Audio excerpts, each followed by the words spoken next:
Hi, lovely to have you here. Welcome to the Electro Revolution channel. My name is Michael and I'm a car and tech enthusiast. Now we're going to start a whole new series of episodes related to, is it legal or illegal to do certain actions or functions or activities on Australian roads? Now they do differ by state, so we are going to go through what each state does and whether it's legal or illegal to do in those states. Now for our international viewers, it would be interesting to compare what's good about our laws in our country and what's not so good about the laws in our country. Maybe compare them to the way you have it in your country. Maybe there's good laws in your country and they're not so good laws in your country, and we can compare to the way things work. Now in this particular episode, we're going to talk about riders. These are bike riders on Australian roads. Now, you'll find most of the time bike riders, whether in stop traffic or slow traffic, they ride between the lanes. Now, I personally thought that was an illegal act for many, many years. Now, I learned something new by researching these particular topics for this particular episode. So I really hope you enjoy this episode as we go through it. Are we stuck in traffic again, are we? What if motorcycles weaving between vehicles isn't just cool, especially for the rider, but it actually helps traffic move along? Let's dive into how lane splitting or lane filtering eases congestion and can even improve safety.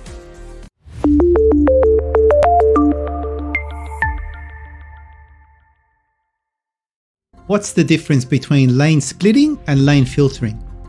Well, lane splitting is essentially riding between vehicles at a low speed while there's slow moving traffic. And lane filtering is basically when there's stop traffic at maybe a red light traffic sign, and the rider goes very slowly through the traffic and essentially weaving between the middle lane of where they're situated. So the main difference between lane splitting and lane filtering is that lane splitting is done while there's slow moving traffic, and it can mean that it's weaved between traffic and between lanes, while lane filtering is specifically on stop traffic, and of course the motorcyclist cannot change lanes. He can only go through in between lanes. That's the main difference.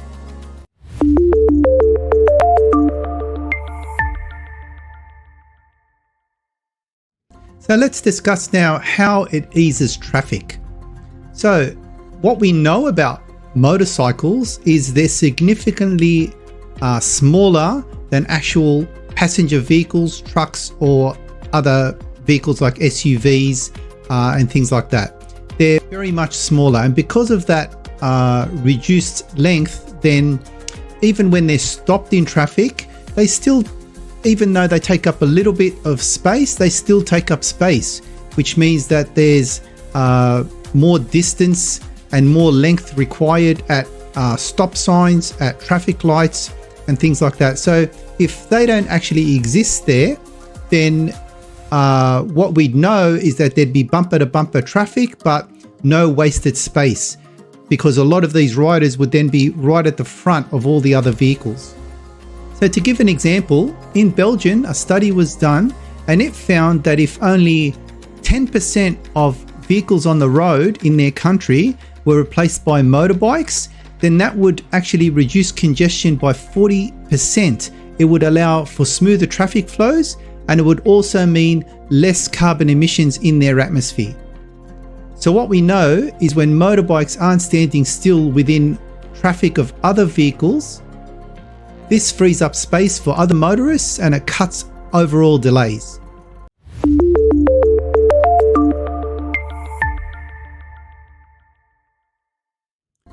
Now the question also is, are there any safety benefits?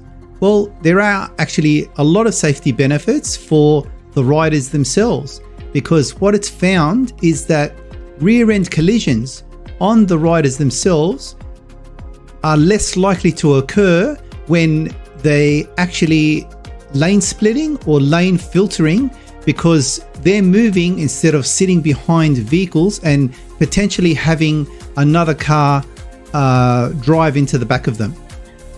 A UC Berkeley research found that responsible lane splitting riders, they tend to ride closer to traffic speeds and wear proper safety gear.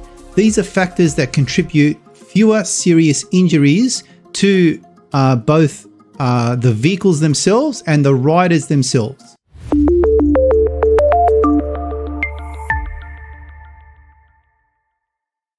Now, have we had trials in Australia? Well, just to give an example, we actually have had a trial in New South Wales. In 2013, we trialled in Sydney lane filtering at speeds 30 kilometres or under, and that was tested. And what were the findings of that? Well, number one, there were no crashes that occurred during the trial. Number two, motorcycle travel times improved significantly. And third, there was no clear impact on overall traffic congestion. However, with more riders on the road, of course, that would be expected to rise. So based off those New South Wales trials, the New South Wales government went ahead and introduced new laws for riders that they can perform lane splitting and lane filtering when safe at slow speeds. And they also introduced new rules with offences if they were to do that in an unsafe manner, a dangerous manner, or at high speed. And of course, there was a public awareness campaign that accompanied all of that.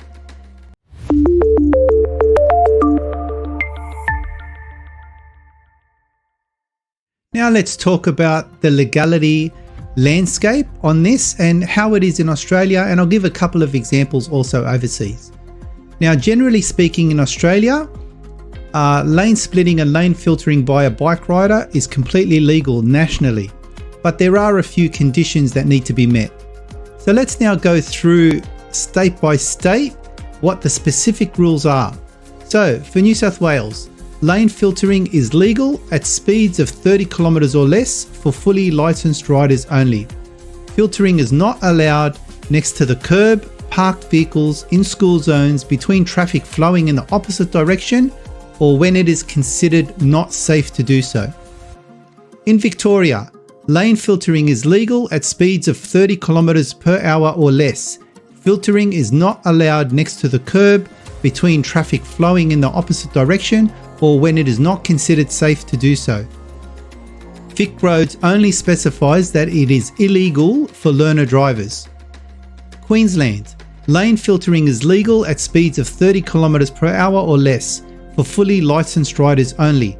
The only times you are not allowed to filter are during school zone hours, when there is no filtering sign present, between traffic flowing in the opposite direction, and when it is not considered safe to do so. In South Australia, lane filtering is legal at speeds of 30 kilometres per hour or less for fully licensed riders only. Filtering is not allowed next to the curb, parked vehicles, in school zones, when traffic flows in the opposite direction or where it is not considered safe to do so. In Western Australia, lane filtering is legal at speeds of 30 kilometres per hour or less. The WA government only specifies that learners are not allowed to filter. You are also not allowed to filter in any of the main following rules: approaching or riding on a children's crossing, marked foot crossing or pedestrian crossing, in a school zone or a shared zone. The applicable speed limit is 40 kilometres or below. Between one or more heavy vehicles, the vehicles the rider is riding between are merging. No overtaking is allowed. In a roundabout, next to the curb or edge of the road, or alongside parked cars, and when it is unsafe in the circumstances to lane filter. In the Northern Territory, lane filtering is legal at speeds of 30 kilometres per hour or less for people who hold a full motorcycle licence.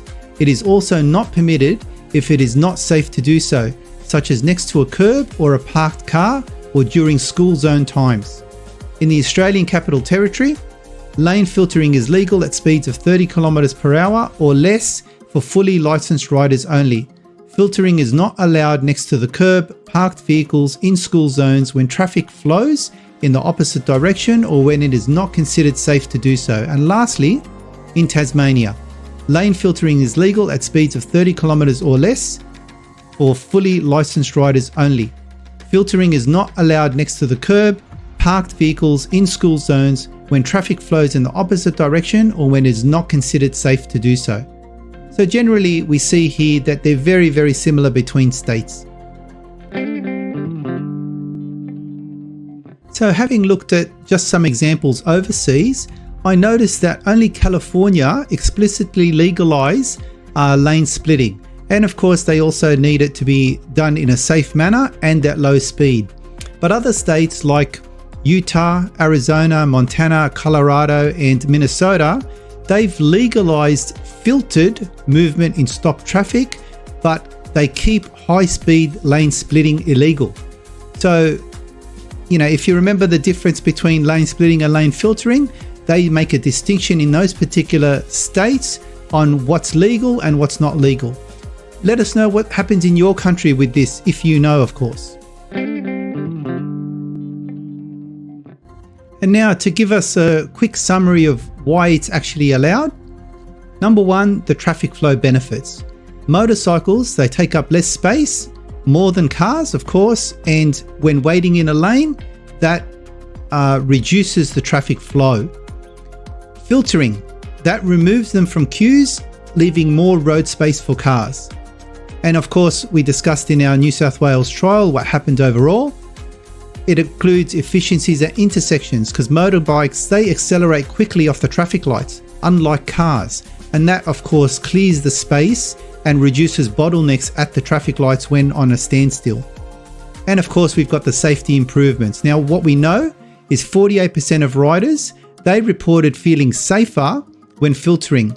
And of course, lane filtering, it reduces the risk of rear-end collisions, which we've spoken about. So the outcome, in summary, is New South Wales government legalised it in July 2014, and it was illegal in other states at the time, but they soon followed after New South Wales government legalised it. And today, it is legal across Australia, nationally, and it's got certain strict guidelines on when and how you can do it. Now, as I mentioned maybe earlier in the video, when I got my license, I've had my license for well over 35 years. This was an illegal act. And when motorbike riders used to do it, I saw a couple of times motorbike cops would actually chase them and fine them. But then that never happened for a long, long time. And I never knew, honestly, that it was actually legal to do from July 2014 onwards. So I've learned something here. I thought it was still illegal to do, and I would see them and kind of get like, you can get sometimes annoyed because they travel at a certain speed, they come close to hitting your car, and that, okay, this isn't legal, but it's actually legal. So I hope this video enlightens some Australian drivers. Maybe they were like me, so I hope this video does enlighten those particular drivers. So the takeaways of this video. Number one, lane filtering or lane splitting is not actually illegal. It's not cheating and it's not cutting in. It's actually a legal activity that riders can perform. And number two, it eases congestion. It allows better use of road space, and it's actually safer for the driver. And number three, if it feels unfair, you can join them instead of getting upset with them. Now, of course, they do get to their destinations in this way a lot quicker than any person in a particular vehicle. But, if you're courageous enough to drive or to ride a motorbike, then yeah, certainly go for it. Otherwise, yeah, I like the personal safety of a motor vehicle, either a passenger vehicle or an SUV or, ute, truck, whatever you want to call it. I prefer to be in those particular vehicles. So let me know what you think. Let me know what happens in your country with the lane splitting and lane filtering. We'd definitely be interested to hear your thoughts and to discuss it in the comments. So if you did like this video, please give us a thumbs up, subscribe to the channel, share this content with someone who'd enjoy it, or just leave a comment. It really all helps. Until the next episode, I hope to see you then. Bye for now.